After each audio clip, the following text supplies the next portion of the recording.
Okay, here we go. We got a late model AP2 rear here on the bench.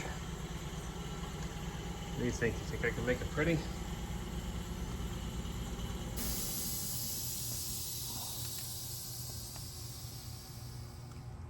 Yeah, it's pretty yucky.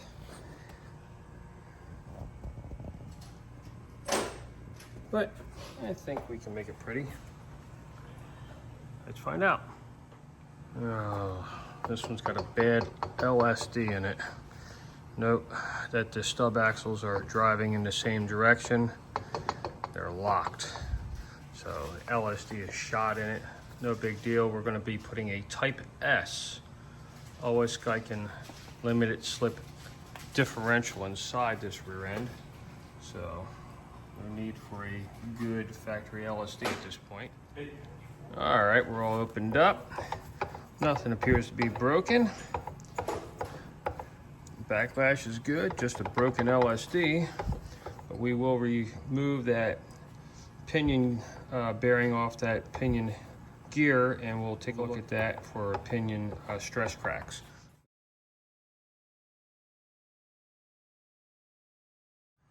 All right, we're back, and we got a little bit of a crusty, rusty AP2 late model rear here, which we're going to make pretty.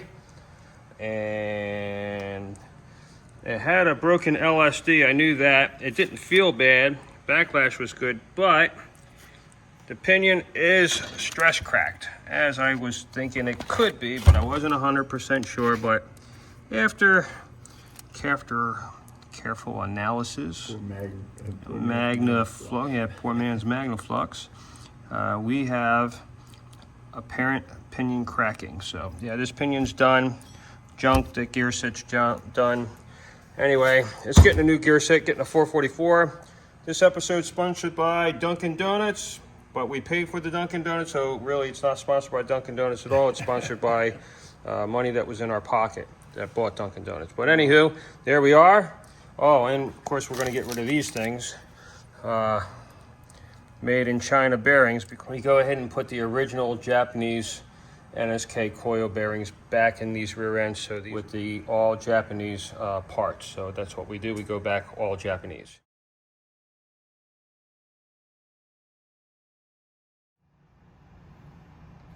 Well, making progress on that case.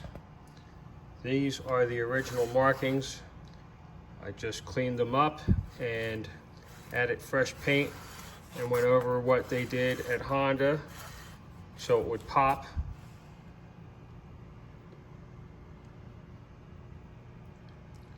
So what you see here is exactly how it came from Honda when it was brand new. Now I got to do the finishing touches.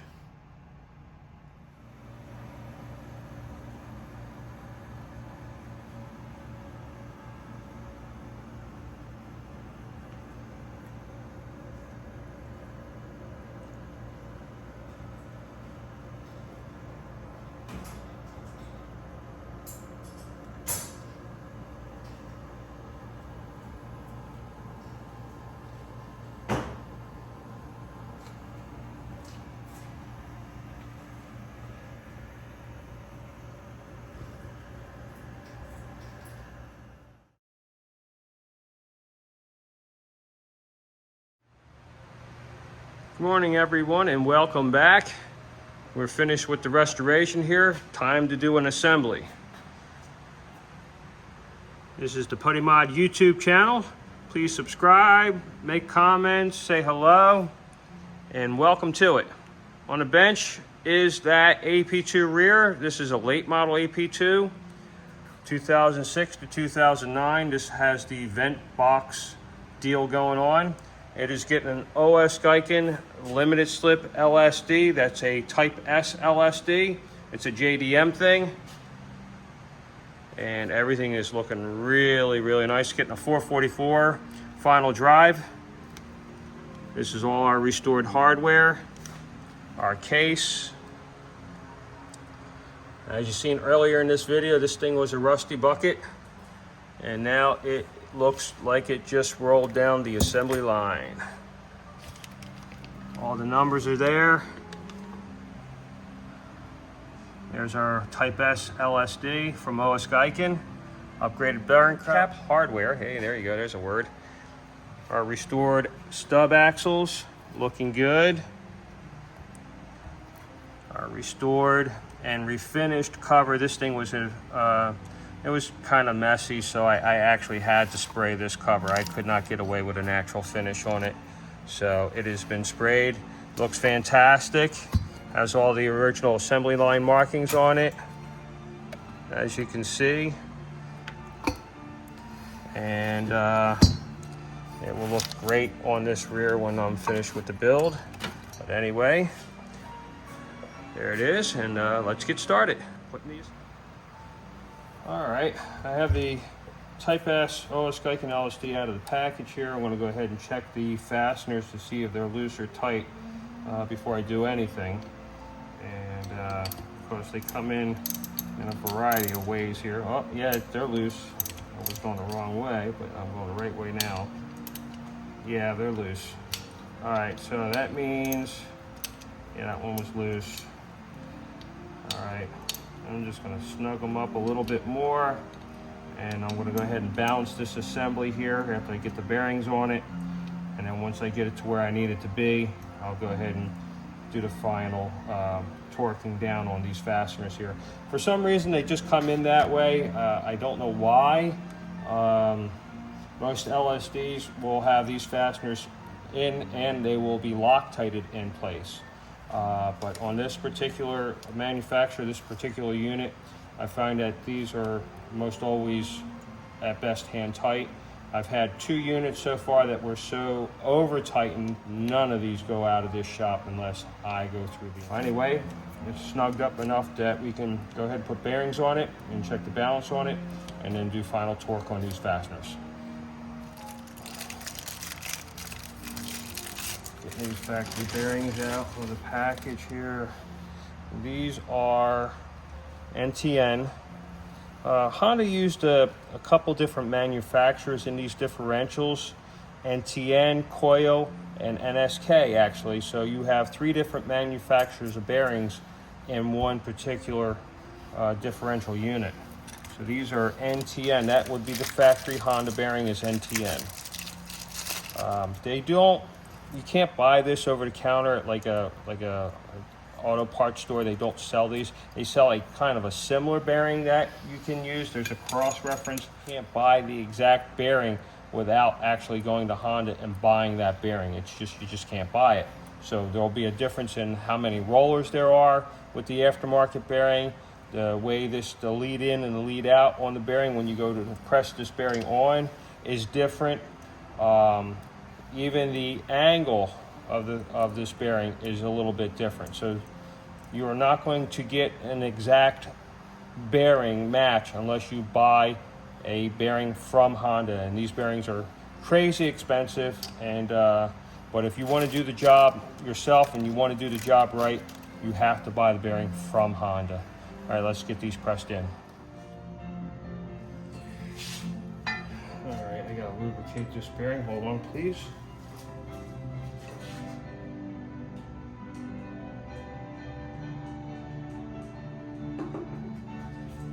There we go. I guess it was about 15 years ago. We bought bearings out of Germany that we thought would work. And they had the same amount of rollers, the taper was the same, everything looked good. So we went ahead and pulled the trigger on a set of those bearings. Well, when they came in, the lead in was all wrong. You couldn't press the bearing on. So we actually had to take the bearings and put them in the standard modern over here that I think you can kind of see the back of the standard modern right here. And we had to put them in the standard modern and machine this part of the bearing so that it would go on to the LSD. And we learned our lesson there that you just, no matter what you do, you're not going to find a bearing quite like this NTN bearing that Honda had NTN make for them. There's nothing out there is going to be the same. You have to use their bearing, and it's a thing. So there you go. All right, got this one lubricated as well, and on. Yeah, we made our own pushers and things like that, so to make this job go much faster, easier. So I have a host of different pushers for different parts of this job to make this job go very smoothly and make everything look easy. Especially when you have quality tools like this arbor press here, which is quite antique, but absolutely works so well. Well, there we go, we got our bearings on. Okay, we're gonna go ahead and put this thing in our case and check it for balance.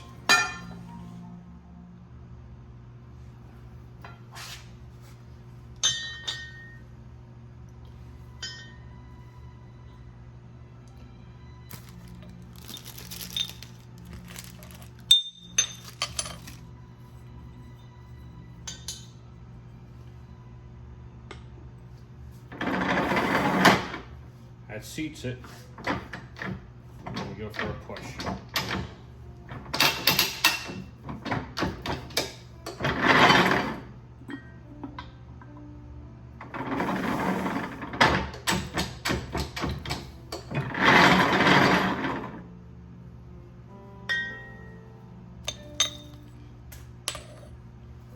Perfect.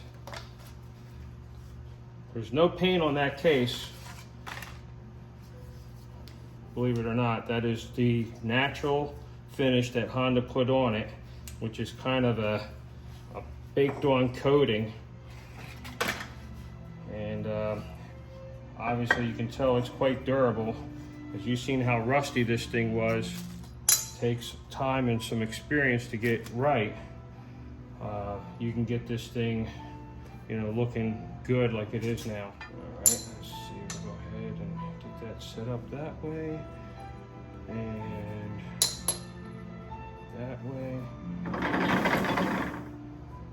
Move the table a little bit, bounce it to get the seat, and there she goes.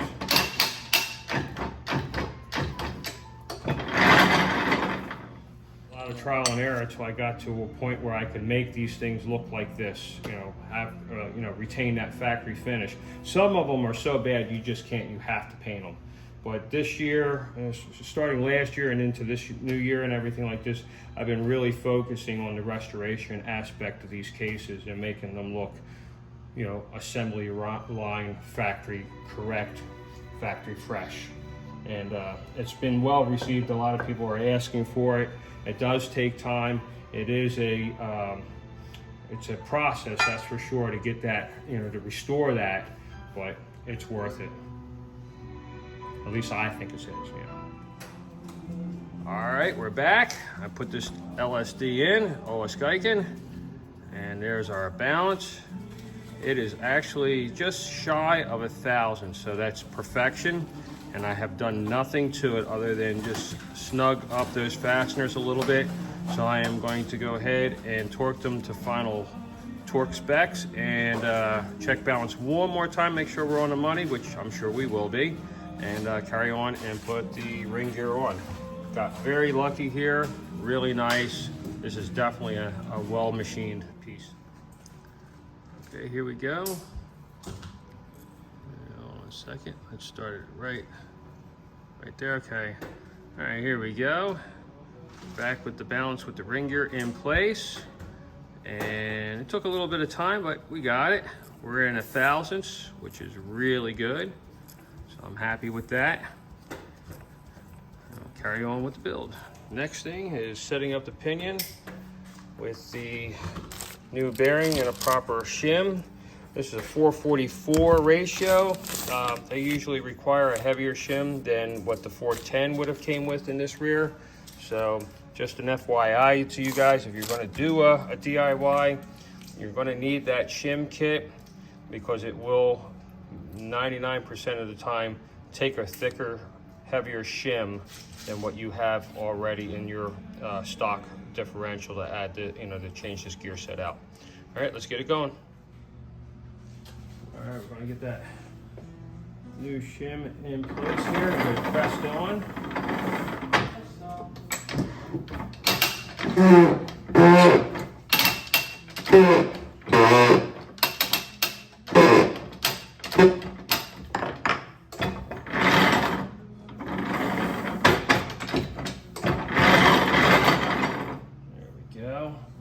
Get that back on the balance there.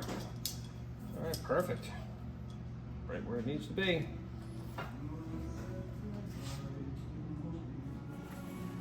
All right, we're ready to do our first setup here. We do not put the PuddyMod solid steel sleeve in until we get a perfect pattern, and then we'll go ahead and fit that sleeve. All right, and we got our pattern set. Few shots, and I got perfection here. Beautiful. This is a performance pattern. Middle low is what you want to see, and that will get you the strongest part of the gear. This is going in a car that is supercharged, I believe, so we want to make sure that this pattern is set for performance. All right, we're going for our solid steel sleeve setup right now. I'm going to go ahead and put this thing together, see where we're at, take a measurement, and then start adjusting from there. Get ready to do final assembly. We have our new Honda nut washer. PuddyMod solid steel sleeve is fitted and ready to go.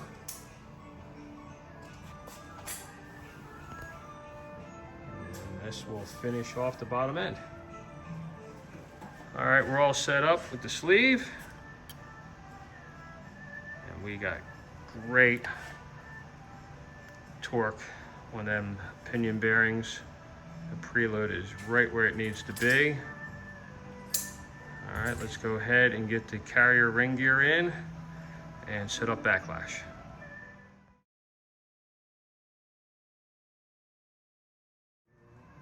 All right, we're back with the backlash. There you go. Boom. 3 thousandths. Consistent around the gear, 2.9, 3 thousandths. Beautiful gear-to-gear contact pattern. Don't get no better than that. All right, let me go ahead and do final torque on the bearing cap bolts, put the clips in place, get the cover ready. All right, there's our cover and our finished build.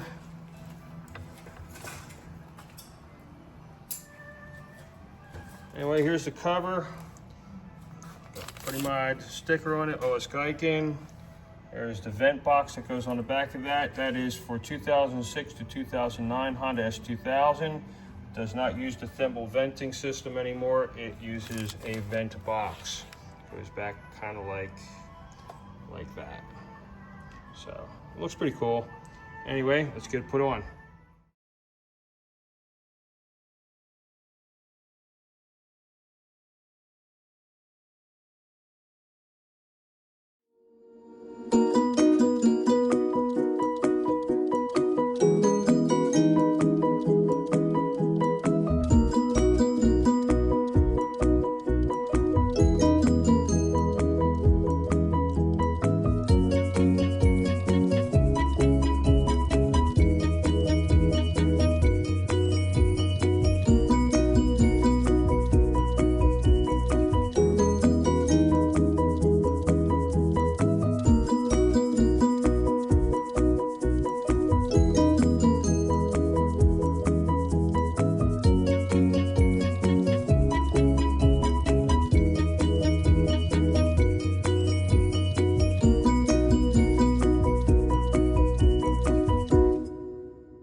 Shop Kitty.